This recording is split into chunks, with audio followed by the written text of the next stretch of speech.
Well, we've seen some great conditions here on the West Coast over the last couple days, but that's not actually where I want to start with your forecast. I actually want to start with a little bit farther towards the east with this massive storm system that is causing some significant issues, even a ground stop at Chicago O'Hare right now. So we're keeping an eye on this massive area of snow, bringing nearly feet of snow for some of those communities heading over the Great Lakes at this point. Lots of severe weather down to the south and some icing as well. I would not be surprised if we see some significant slowdowns at many of our East Coast airports over the next about day to day and a half as the system continues to move on. The good news is for the West Coast, we're looking at pretty good conditions at this point, and for the Rockies as well. What that means for most communities is not a huge amount for those delays. I think this is going to expand pretty significantly over the next couple of hours. But we do have an active ground stop till 8:45 p.m. in Central Standard Time at Chicago O'Hare. So we're continuing to see some significant concerns there. As soon as that lifts, we'll see a little bit of some better conditions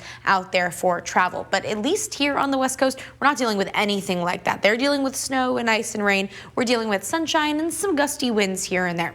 The high pressure is starting to move a little bit farther to the east, though, so that really warm weather that we've seen day after day is going to start to fade. We've got a little bit of a cool down over the next few days before winds move right back in, and we'll warm up as we head through the extended forecast. But check out what we saw today. Lots of sunny skies, perfect conditions out there as you headed through the last couple of hours. More away, not seeing really a cloud in the sky for much of the day. A little bit building in for the afternoon and the evening, but on the whole, great conditions for the whole region. Temps climbing into the mid to upper 60s, even some 70s today, 70s today in Lompoc. Those interior valleys in the low 60s. In the Central Valley, they've seen a lot of fog. They've been socked in for about the last 8 days with significant valley cloud cover and that Thule fog as well. The good news is that's clearing up a little bit as well, so we've got better conditions across the region at this point. But as we head into the overnight hours, we've got a different issue that we're keeping an eye on, and that is cold conditions for those interior valleys. Cold enough that a freeze warning is in effect all the way through 8 a.m. tomorrow morning.